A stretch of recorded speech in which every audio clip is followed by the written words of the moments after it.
ताज्या बातम्यांसाठी महान करेला सबस्क्राइब करा आणि बेल आयकॉनला क्लिक करा। महाराष्ट्रात दोन्ही सभागृहात विरोधी पक्षनेते पद नाही, सरकार विरोधी पक्षनेत्याला घाबरते। संजय राऊत विरोधी पक्षनेत्यांविषयी बोलताना संजय राऊत म्हणाले, महाराष्ट्रात विधानसभा विधान परिषद अशा दोन्ही सभागृहात विरोधी पक्षनेते पद नाही, याची सत्ताधाऱ्यांना लाज वाटली पाहिजे। तुम्ही विरोधी पक्षनेत्याविषयी कामकाज पुढे नेलं जातंय, याचा अर्थ विरोधी पक्षनेत्याला तुम्ही घाबरताय। महाराष्ट्रात फडणवीसांना आणि केंद्रात मोदी शहांना लोकशाहीचे कोणतेही संकेत पाळायचे नाहीत।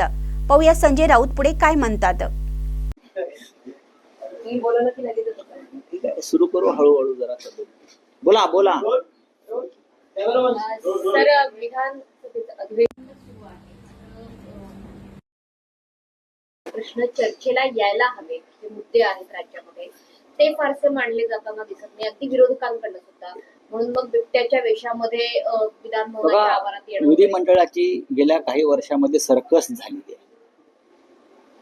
सर्कस, दशावतार म्हणा,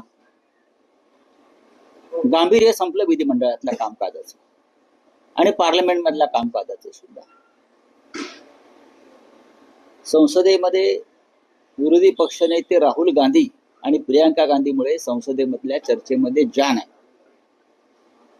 किंवा लोकशाही जिवंत असल्याचं एक भान आहे। संसदीय लोकशाहीमध्ये सभागृहात मग महानगरपालिका असेल, जिल्हा परिषद असतील,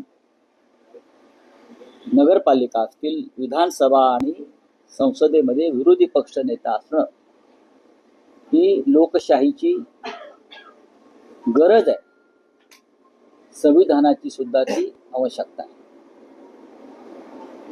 पण गेल्या काही वर्षामध्ये, विशेषतः 10-11 वर्षामध्ये विरोधी पक्षनेता कुठे ठेवायचाच नाही, त्या दृष्टीनं मांडणी करायची निकालांची, हे अमित शहा आणि मोदी यांच्या राजकारणानं ठरवलेलं आहे। मग महाराष्ट्र असेल, दिल्ली असेल, तरीही दिल्लीमध्ये यावेळेला राहुल गांधी यांनी 100 खासदार स्वतःचे आणि आमच्यासह मोठ्या प्रमाणात 240 लोक निवडून आणल्यामुळे विरोधी पक्षनेते पद टाळता आलं नाही। पण विरोधी पक्षनेत्याचा सातत्यानं अपमान कसा करता येईल हे मात्र हे लोक पाहत असतात। महाराष्ट्रामध्ये, महाराष्ट्रासारख्या राज्याला विरोधी पक्षनेता दोन्ही सभागृहात नाही,